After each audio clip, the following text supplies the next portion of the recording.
Grand bonjour à tous. Donc on a le plaisir d'accueillir Faïd sur l'approche globale dite holistique de la cybersécurité. Donc c'est avec grand plaisir qu'on se reçoit. Merci beaucoup. De très belles solutions chez Oliseum. Et puis un beau jeu, je pense que tu en parleras tout à l'heure. Ouais. Bonjour tout le monde. Donc, je m'appelle Faïd Djelouli, je suis président du cabinet Oliseum. Cabinet de conseil de formation et d'intégration en cybersécurité, plutôt spécialisé dans les infrastructures critiques et industrielles.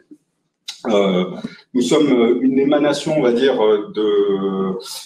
du groupe Engie, même si nous en sommes aujourd'hui complètement indépendants. On est une spin-off, en fait. Auparavant, en fait, j'ai eu à créer donc une intraprise au sein donc de ce groupe pour pouvoir créer une sorte de... Pardon, excusez-moi. Donc, créer la driving belt, en fait, la courroie de transmission entre, d'une part, un groupe qui cherchait à sécuriser ses actifs industriels sensibles et critiques, et puis de l'autre côté, des sites qui n'étaient pas forcément pourvus des compétences en cybersécurité, a fortiori en cybersécurité industrielle. Et donc, on a créé donc du coup ce centre de services et de compétences qui est monté très très vite en termes de volume et de landscape. Donc, on est monté à plus de 50 personnes et par la suite, pour des raisons sur lesquelles je ne vais pas m'étaler, on a décidé donc de quitter l'aventure intrapreneuriale pour nous adonner à l'aventure entrepreneuriale et de proposer notre savoir-faire à l'ensemble donc du marché. Donc, merci beaucoup. Okay. Donc, quelques éléments. Pourquoi le mot Oliseum? C'est un mot évocateur de nos ambitions en matière de cybersécurité. Ce qu'on essaye de faire, c'est de faire la jonction réussie. En tout cas, c'est notre ambition. On ne sait pas si on réussit ou pas, c'est nos clients qui le diront. Mais en tout cas, ce qu'on essaye de faire, c'est la jonction réussie entre, d'une part, une philosophie, donc une approche holistique de la cybersécurité, et de l'autre part, donc Oliseum qui renvoie à la plèbe, au terrain, donc à la bataille en quelque sorte, c'est-à-dire à la réalité du terrain, d'où nous tirons notre légitimité et à partir de quoi on ne divague pas en termes de formulation théorique. Ce qu'on essaye de faire, c'est d'assujettir finalement une approche qui aujourd'hui fait consensus, l'approche holistique de la cybersécurité, mais de l'assujettir à des réalités du terrain, de sorte à lui donner le plus possible de visibilité et de concrétisation. Alors, je vais peut-être m'attarder sur ce qu'est l'approche holistique telle que nous la concevons. Évidemment, il n'y a pas le terme, l'article L de l'approche est un petit peu présomptueux. Évidemment, c'est une approche holistique telle que nous la concevons, telle que nous l'appliquons, évidemment. Et je dirais que là-dessus, il y a autant de... C'est le terrain, finalement, qui sera juge. En tout cas, nous, on a décidé de retenir 4 axes principaux de l'approche holistique sur lesquels je vais vous proposer peut-être de les développer chacun. Et ensuite, on verra comment cela s'est-il matérialisé également sur un des axes qui m'a été demandé de traiter, c'est-à-dire l'axe de l'innovation. Quelles sont les problématiques qu'on a pu identifier et auxquelles nous avons tenté d'apporter un certain nombre de réponses concrètes. Alors, d'abord, le premier axe de l'approche holistique, c'est la couverture de l'ensemble de la chaîne de la valeur. Pourquoi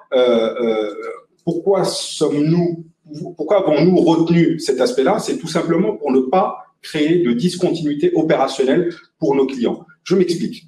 Admettons, par exemple, que nous ayons à réaliser un audit. Eh bien, cet audit-là va être sanctionné par un certain nombre de recommandations.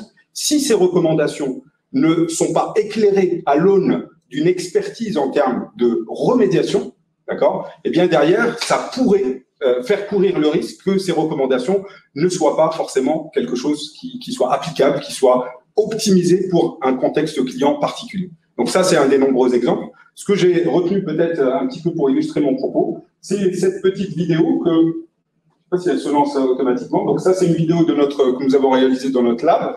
Donc là-dessus, vous avez un apérion, donc un dispositif en fait d'ouverture. Donc là, ce que vous voyez, c'est le badge qui fonctionne.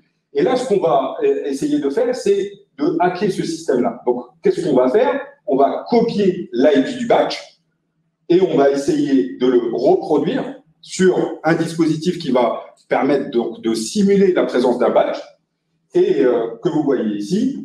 Et du coup, juste en reproduisant l'ID du badge, on a été capable donc du coup de tromper ce système-là. En fait, ce qui vient de se passer, c'est quelque chose qui n'aurait jamais dû exister avec la technologie dont est doté ce système de contrôle d'accès, tout simplement parce que c'est un système qui est basé sur des Deathfire V1, donc qui embarque de l'AES, désolé pour les noms techniques, donc de l'AES, donc c'est un protocole de chiffrement symétrique et qui permet du coup de pouvoir réaliser ce qu'on appelle le challenge response. D'accord? Et ça apporte un niveau de sécurité beaucoup plus important que le simple fait de dire je suis un tel. Donc c'est comme si on ne présentait aucun élément d'authentification, si ce n'est juste les éléments d'identification pour pouvoir s'authentifier, ce qui est évidemment très très faible en matière de sécurité.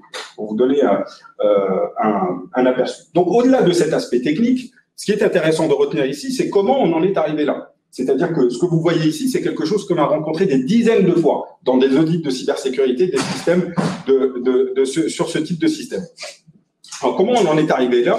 Notre analyse, c'est que pour plus de 80% des cas, on va dire, c'est à cause du fait qu'il n'y ait pas de continuité opérationnelle. C'est-à-dire que vous allez avoir quelqu'un, donc une entreprise A qui va vendre le produit, une entreprise B qui va très souvent la sous-traitante de A qui va l'installer et une entreprise C complètement différente de A et de B qui va maintenir ce produit-là. Et entre-temps, il n'y a personne qui s'occupe de la cybersécurité. Et ça, c'est quelque chose que nous observons malheureusement souvent et c'est générateur d'un certain nombre d'erreurs potentiellement fatales pour le client. Et cela est bien entendu de nature à créer des failles de sécurité qui pourraient être exploitées par des attaquants. Vous savez, aujourd'hui, les attaquants ont également alors pourquoi nous, on a aussi prôné une approche holistique? Tout simplement parce que nous croyons que c'est la seule approche à même de pouvoir répondre à une menace de plus en plus protéiforme, polymorphe, qui utilise plusieurs vulnérabilités sur des couches très différentes, des couches organisationnelles, physiques,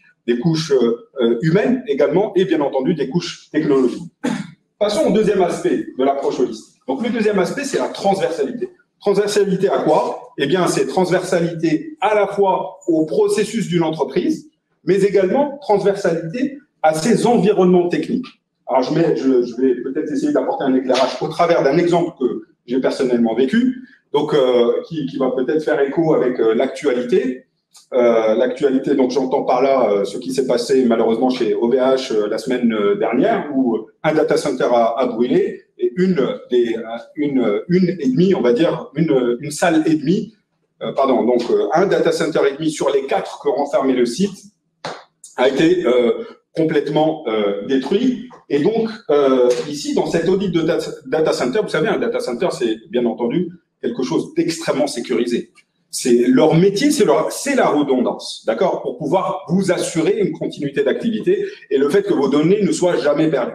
Eh bien, eux, ce qu'ils vont faire, c'est qu'ils vont tout doubler. Donc, doubler le système de climatisation, le système d'arrivée électrique. Si jamais les arrivées électriques ne sont pas là, eh bien, ils ont un groupe électrogène avec du carburant pour je ne sais combien de jours et de semaines. Ils vont doubler également les bâtiments. Parfois même, on peut avoir du multisite. Et là, c'est des clients, en fait, qu'on conseille, on leur recommande d'avoir même du multisite, voire du multi-opérateur pour pouvoir vraiment séparer et couper les liens, créer vraiment un fossé entre les deux aspects pour pouvoir vraiment garantir cette redondance si importante. Eh bien, dans ce data center en fait que j'ai eu à visiter il y a quelques années, eh bien, c'est à cette occasion que j'ai eu le plus grand choc, on va dire, que j'ai observé, le plus grand contraste entre le niveau de cybersécurité IT, qui était absolument remarquable, d'accord, et le niveau de cybersécurité OT, donc OT pour Operations Technology, donc c'est tout ce qui a trait donc au contrôle et à la conduite de tous les équipements auxiliaires, donc la climatisation, le système de gestion du réseau électrique, etc. Donc pour ceux qui ne le savent pas, vous savez, dans un data center, si jamais vous coupez la clim, à votre avis, combien de temps va durer la disponibilité, par exemple, d'un serveur informatique? Guess, combien? 15 minutes, excellent, c'est ce que j'aurais dit.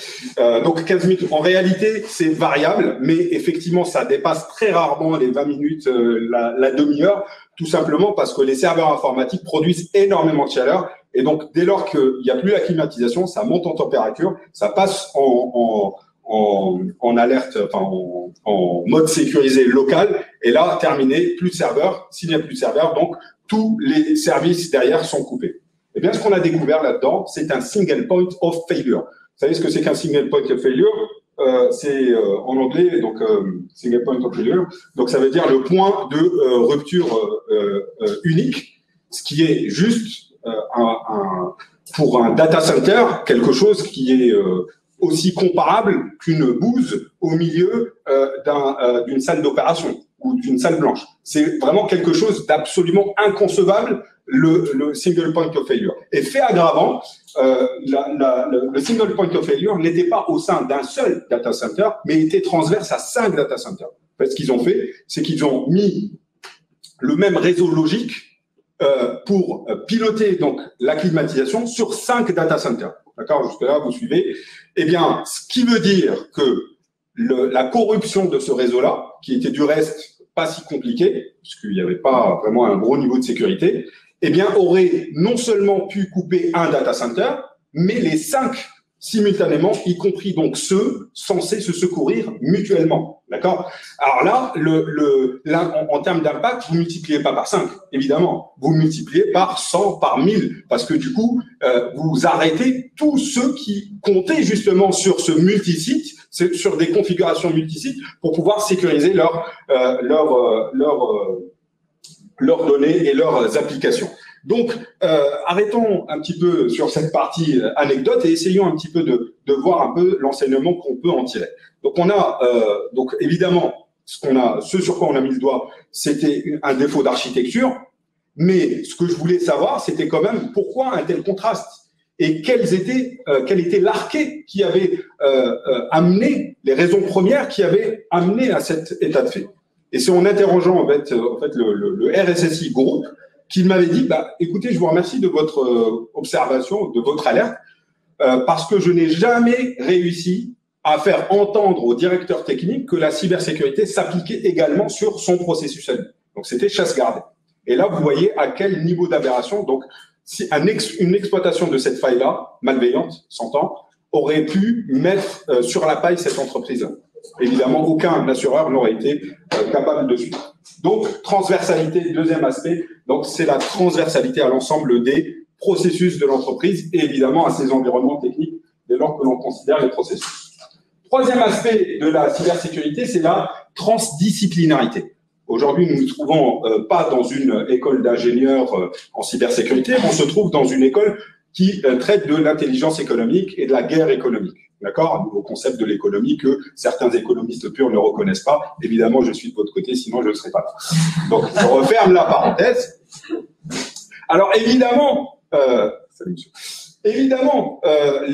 ces disciplines-là ramifient les unes sur les autres et vont tendre vers encore plus de ramifications les unes sur les autres. Tout simplement parce que le monde devient de plus en plus digitalisé et que la frontière devient de plus en plus brumeuse entre ces disciplines-là.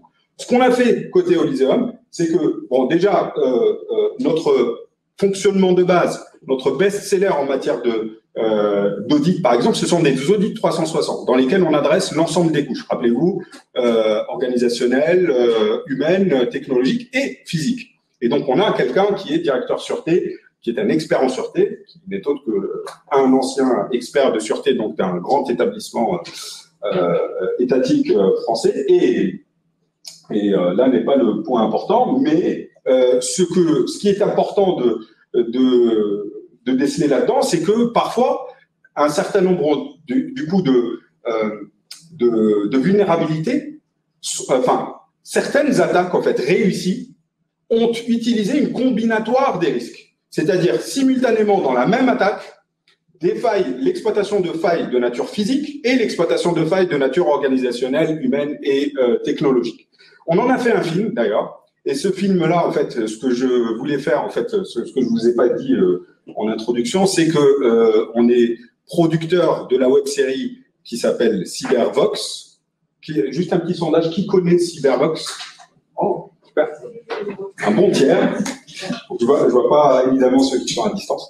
Mais donc Cybervox, on y reviendra tout à l'heure sur comment on a mis cela en place, quelles étaient les véritables raisons, quelles sont les ambitions aussi de Cybervox, qu'est-ce qu'on veut en faire. Ce que je voulais dire d'abord, c'est que le 3e épisode de Cybervox, qui s'appelle d'ailleurs Cybersureté, relate des faits qui nous ont été communiqués par potentiellement un de vos professeurs qui s'appelle Maître Olivier de Maison Rouge. Qui connaît? Dans la salle, tout le monde. Ok. Donc, Maître Olivier de Maison Rouge était en train de plaider une affaire, et donc du coup, nous, on cherchait un cas public, en fait, sur lequel s'appuyer pour pouvoir faire état de cette nécessité d'avoir une approche incluant les différentes disciplines telles que la sûreté, la cybersécurité, l'intelligence économique, etc. Et donc, je ne peux que alors, pour vous mettre quand même l'eau à la bouche, j'ai pris un petit court extrait de quelques secondes. Mais avant de vous le montrer, ce que je voulais vous dire également, c'était que la démarche que nous avons à partir du monde de la cybersécurité, eh bien d'autres aussi l'ont à partir du monde de la sûreté. Et c'est en ce sens-là que nous avons signé avec Samsic Sécurité le premier, à mon sens, le premier, à ma connaissance en tout cas, le premier partenariat stratégique entre une entreprise de sécurité privée et une entreprise de cybersécurité afin de pouvoir apporter un service sans couture, confort et confiance. Alors, sans plus tarder, un petit teaser. Donc là, c'est les 10 premières secondes ou les 13 premières secondes. Alors, on s'appuie évidemment sur... alors, il n'y a pas de son, malheureusement. Il n'y a pas de son. Ouais. Et c'est pas grave. Donc ça ne peut que vous encourager à aller voir sur notre site web et sur YouTube également, et pour vous abonner, etc. Donc ce petit extrait là, vous voyez, c'est un extrait qui dure 13 secondes, et c'est un extrait qui a nécessité. Donc nous on travaille avec MGS et Triben Productions, que vous connaissez certainement si vous êtes intéressé un petit peu à un certain nombre d'affaires en intelligence économique, puisqu'ils ont été également à l'origine d'un film traitant de l'affaire Alstom qui s'appelle Guerre Fantôme. Vous connaissez le nom?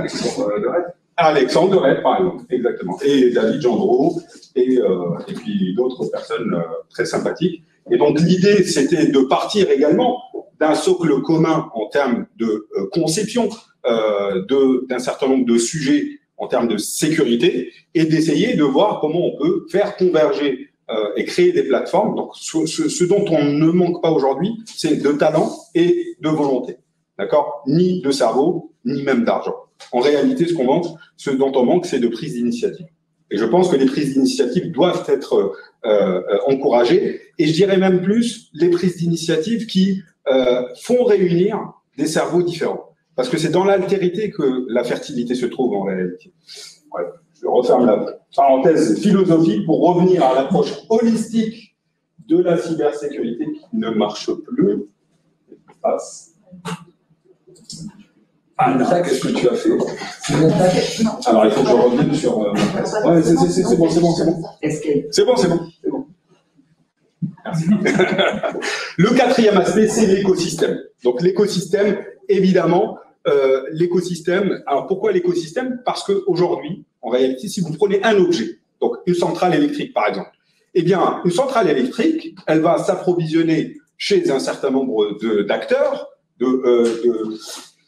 d'éditeurs de software, de constructeurs de hardware, elle va être soumise à un certain nombre d'éléments de régulation. Donc, il y a tout un écosystème, en fait, d'interdépendance qui va déterminer le niveau de cybersécurité in fine qui sera atteint au niveau de la centrale. Je vais vous donner un exemple. Imaginez que vous achetiez un automate programmable industriel, vous savez ce que c'est, un PLC, Programmable Logical Controller, et en fait, dedans, évidemment, c'est pas vous qui allez être constructeur, vous allez être consommateur de ce type de choses. Tout comme vous achetez donc votre PC, votre Mac, eh bien derrière c'est pas vous qui allez l'utiliser, vous allez uniquement l'utiliser, vous n'allez pas le fabriquer. Eh bien derrière, vous n'avez aucune garantie réelle en fait, formelle dirait-on pour être mathématiquement juste, que votre automate ne renferme pas de bombe logique. C'est-à-dire, par exemple, après X cycles, le circuit va s'ouvrir. Donc, une commande un peu inédite, un peu sort de là. Pour les fans de Star Wars, c'est le fameux ordre 401 où les drones essayent de tuer Maître Yoda. Voilà, je referme un peu la page, la petite anecdote. Et en fait, ce qui est important de noter là-dedans, c'est que en réalité, il faut prendre connaissance des différentes dépendances et les adresser au travers de plusieurs mesures, à la fois contractuelles, mais également sur le niveau de sensibilisation des différentes équipes, sur un certain nombre de contrôles préventifs, détectifs et réactifs.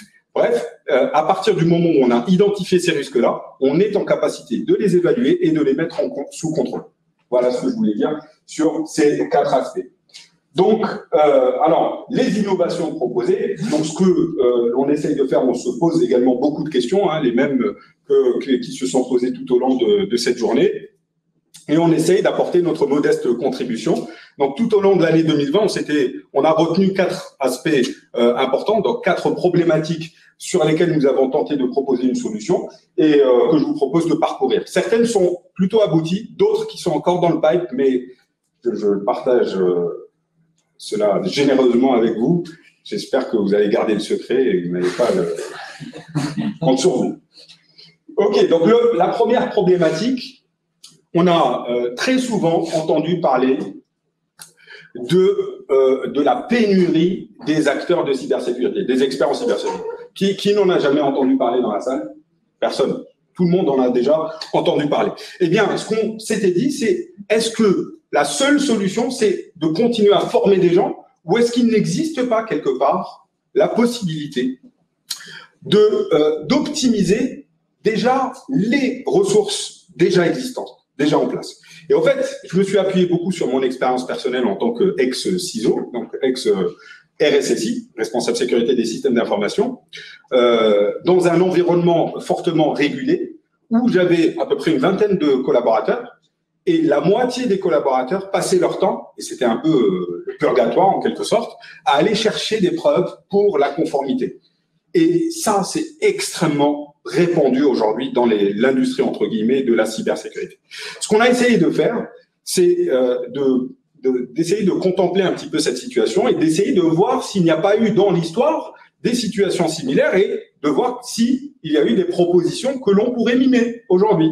Eh bien, ce qu'on a pu retenir aujourd'hui en termes de situations comparables, c'est la fameuse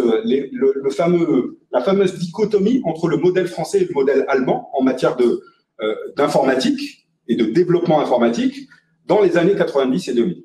En fait, pour ceux qui ne savent pas, donc les Allemands étaient plutôt férus du buy, et tandis que les Français étaient plutôt férus du build.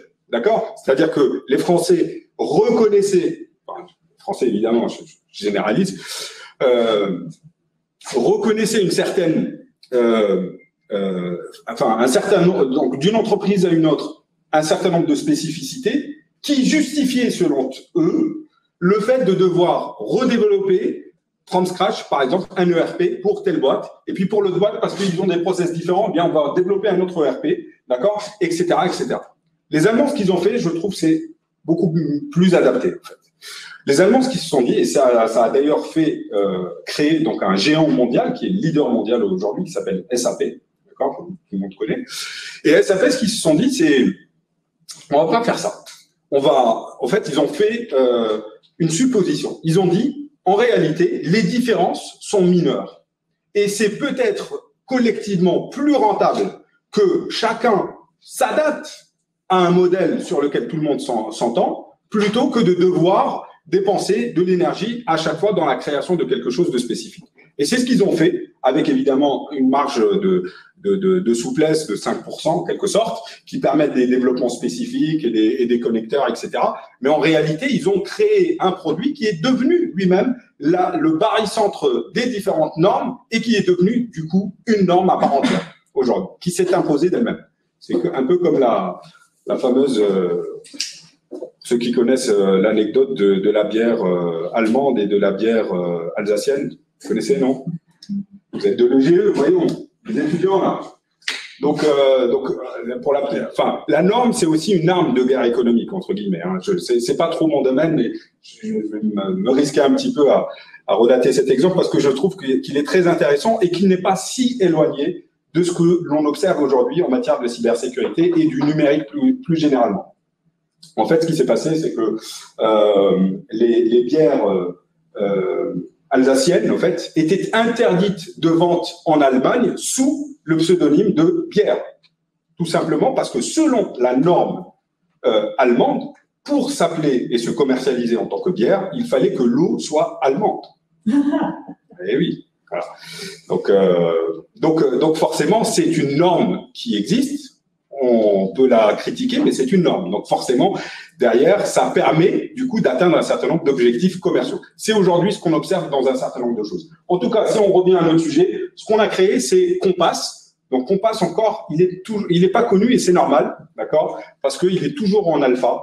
Aujourd'hui, ce qu'on essaye de faire, c'est d'abord d'adresser la problématique de la compliance avec ce qu'on estime être un barycentre des différentes compliance, et sachant que les différents référentiels de compliance renferment des thématiques qui sont très souvent au croisement de plusieurs, plutôt il y a certaines thématiques qui sont au croisement de plusieurs réglementations, et l'idée c'est d'essayer également de montrer, de traiter cette multiplicité qui peut exister et auxquelles, par exemple, certaines organisations peuvent être exposées. Voilà. Donc, j'en parlerai pas plus puisque c'est pas forcément un sujet ultra abouti. Ça le sera certainement dans quelques mois.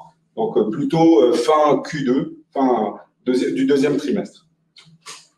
Alors, la deuxième innovation, c'était pour répondre à une problématique. La problématique, comme je vous le disais tout à l'heure, notre best-seller, c'est, pour ceux qui ont suivi, les audits 360. Donc, les audits 360, c'est génial puisque une organisation est capable d'identifier l'ensemble des risques, a priori, les plus visibles en tout cas, à dire d'experts, auxquels elle est exposée. Mis en pondération, mis ensemble, elle permet donc du coup de dégager un angle, au fait, pour pouvoir adresser ces problématiques de la manière la plus prioritaire possible. D'accord? Donc ça, c'est le bénéfice que l'on arrive à extraire des audits 360. Néanmoins, ce qu'on a observé, c'est que, eh bien, les meilleurs élèves ne parvenaient pas à traiter l'ensemble de leurs risques les plus importants en moins d'un an. Et un an, c'est en réalité très court lorsqu'il y a un certain nombre de contraintes d'intégration, etc. Mais c'est très long par rapport à l'exposition à des risques qui peuvent être très, très présents, comme les rançongiciels. En fait, ce qu'on avait un peu anticipé, c'était la montée soudaine et fulgurante, en quelque sorte, des rançongiciels, des attaques aveugles, en quelque sorte, par rançongiciel. Et ce qu'on s'était dit, c'était que et ça, c'était un besoin qui nous a été souvent remonté par nos différents collègues, nos différents clients. C'était OK, très bien, je connais mes risques par rapport à tel et tel aspect, mais quels sont mes risques par rapport au rançongiciel?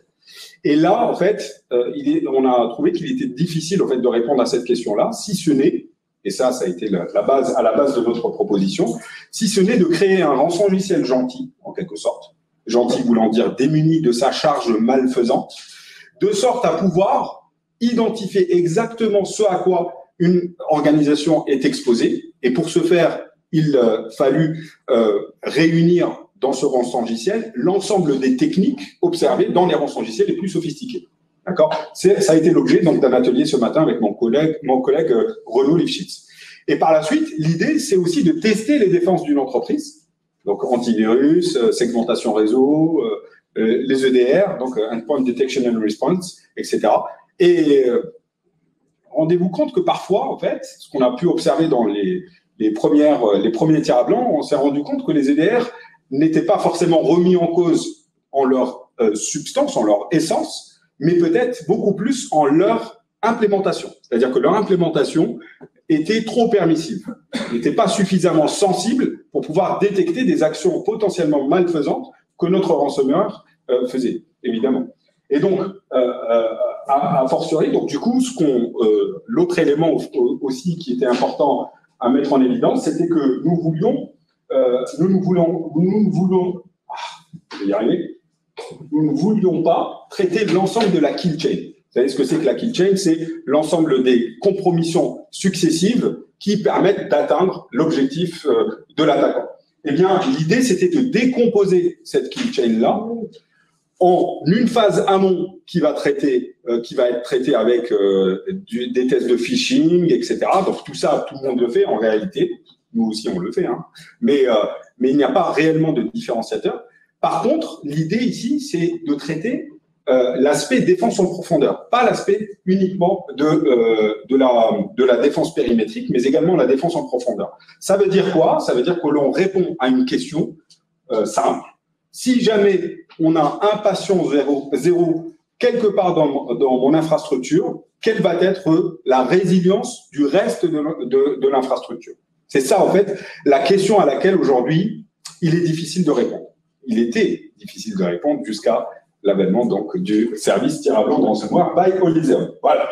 Donc, le troisième aspect, il est plutôt de nature éducative. Aujourd'hui, ce qu'on voulait, c'était sortir quelque chose qui soit en quelque sorte aligné, pour utiliser des mots consensuels, aligné avec nos intérêts bien compris. D'accord? Avoir et proposer une vision de la cybersécurité qui soit alignée avec nos intérêts bien compris. Et pour ce faire, il fallait d'abord créer donc on a choisi la web-série parce que aujourd'hui les gens vont être en général très séduits et très accessibles, très touchés immédiatement par ce type de média, d'accord, pour son immédiateté. On a également choisi de mettre en œuvre un très haut niveau de qualité de réalisation. Par exemple, avec donc une musique originale, une voix off célèbre. Donc le monsieur qui nous fait la version française, c'est monsieur Stéphane Gaudin qui joue le rôle du patron de la DGSE dans le bureau des légendes. Un petit clin d'œil quelque part. Donc et ce qu'on essaye également de faire, c'est de montrer un certain nombre d'éléments connus ou pas connus, mais toujours sous un angle que nous considérons pas suffisamment investi.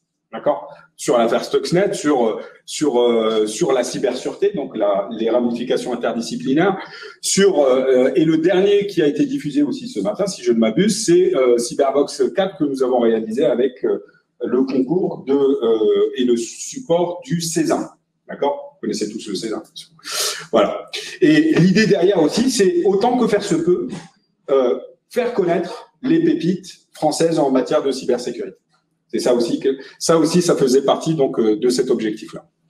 Et est-ce que nous avons pu apporter donc le niveau d'abstraction suffisant pour pouvoir sensibiliser les décideurs aux questions que nous jugeons comme étant prioritaires? À vous d'en juger. Allez découvrir Cyberbox et n'hésitez pas à nous faire part de vos commentaires. Je reviens un petit peu dessus. L'objectif de Cyberbox, c'est vraiment d'être à côté d'Oliseum. C'est pas un produit d'Oliseum. Aujourd'hui, ce qu'on produit, on le met à disposition gratuitement à l'usage de tous.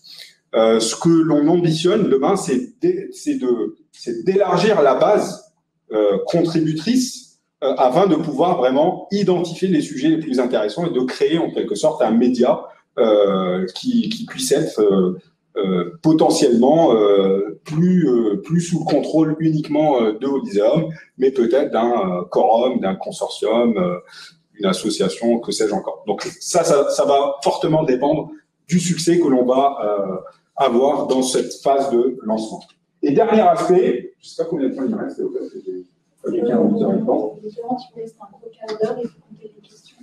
Ok, c'est mon dernier slide, ça tombe bien.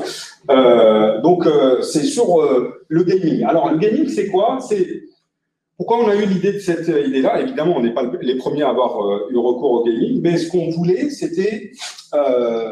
on s'était dit que les RSSI, avec donc le télétravail accru, allaient avoir beaucoup moins la possibilité donc de toucher leurs collaborateurs et de les sensibiliser. Vous savez tous que la sensibilisation, c'est un procédé continu. dans la vie d'une entreprise, d'une organisation, d'une administration, de sorte à pouvoir justement maintenir un certain niveau. Pourquoi l'éducation est-elle si importante, hein? C'est pas une question qui se répond d'elle-même. C'est tout simplement parce que nous ne savons pas, on le saura peut-être demain, mais nous à ce jour, en fait, nous ne savons pas répondre à l'ensemble des risques qui sont induits par le facteur humain. C'est-à-dire que le facteur humain, on arrive à le réduire, à le confiner, à le contenir, mais on n'arrive pas à le traiter à 100%.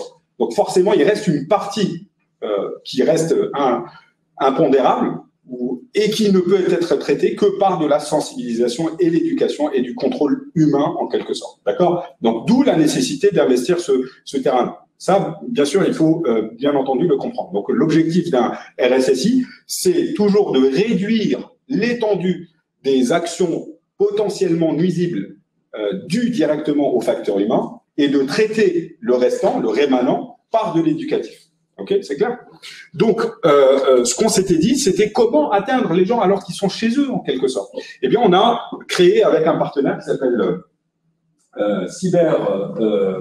qui s'appelle Game Partners, d'accord? On a créé cette boîte de jeu. En fait, c'était un jeu de plateau qui met en musique des actifs d'une organisation, d'accord, dont l'impact, si elle devait être compromise, serait de nature différente. Ça peut être un impact de nature financière, image de marque, opérationnelle. Eh bien, ces impacts-là, ce sont des objectifs pour l'équipe des attaquants, d'accord, qui n'est pas révélé donc aux défenseurs. Donc, les défenseurs ne savent pas ce qu'il y a lieu de protéger prioritairement. Et sur chacun des actifs de l'entreprise, il y en a 9 en tout, eh bien, vous allez avoir une vulnérabilité. Et donc, le but du jeu, c'est soit de compromettre cette vulnérabilité pour les attaquants, soit de la défendre. Et il va sans dire qu'une vulnérabilité, elle est associée à un certain nombre d'attaques qui sont aptes à pouvoir la compromettre et bien entendu de défenses qui peuvent également l'adresser. Par exemple, si vous avez un mot de passe faible, eh bien l'attaque, ça peut être un brute force, par exemple. Et la sécurité, la mesure de sécurité, c'est de mettre en place du MFA, du Multifactor Authentication, donc de l'authentification multifacteur ou bien de la sécurité en termes de robustesse du mot de passe. Donc j'ai une petite vidéo à vous passer très rapidement et je vais terminer par là. Après, j'aurai le plaisir d'avoir vos questions. Face à des cyberattaques de plus en plus nombreuses et complexes, votre organisation affronte un danger permanent, souvent lié à un maillon faible, le facteur humain. Les failles de sécurité exploitées par les attaquants sont dues dans la majorité des cas à une imprudence humaine et provoquent ainsi des incidents d'exploitation, des pertes financières ou encore une dégradation de l'image de marque. Pour s'en prémunir, les organisations les mieux sécurisées réservent une place importante à la sensibilisation des collaborateurs. Ainsi, les sciences humaines et les neurosciences nous révèlent que c'est dans le jeu que réside le mode d'apprentissage le plus efficace, car il réunit le plaisir, les émotions et l'attention du sujet apprenant. Cyberwargame met vos collaborateurs en situation et leur fait vivre une expérience à la fois compétitive et collaborative dans un contexte d'attaque défense cyber portant sur les actifs d'une organisation. Il permet donc, dans une ambiance ludique et stimulante, de saisir les enjeux essentiels de la cybersécurité et de sécuriser davantage votre organisation sur le long terme. Voilà. Et ce que j'ai oublié de vous dire également par rapport à Cyberwargame, c'est que l'idée, c'était d'exporter la cybersécurité, de permettre en fait au RSSI d'exporter la cybersécurité jusque dans les foyers des collaborateurs, puisque c'est un jeu évidemment qui peut se jouer entre collègues, mais il peut également se jouer en famille, puisque derrière il y a une mécanique de jeu, un livret pédagogique qui est accessible à partir donc de l'âge de 8 ans, selon les professionnels du jeu de plateau qui sont nos partenaires Game Partners. Voilà, je vous remercie tous de votre attention. Si vous avez des questions.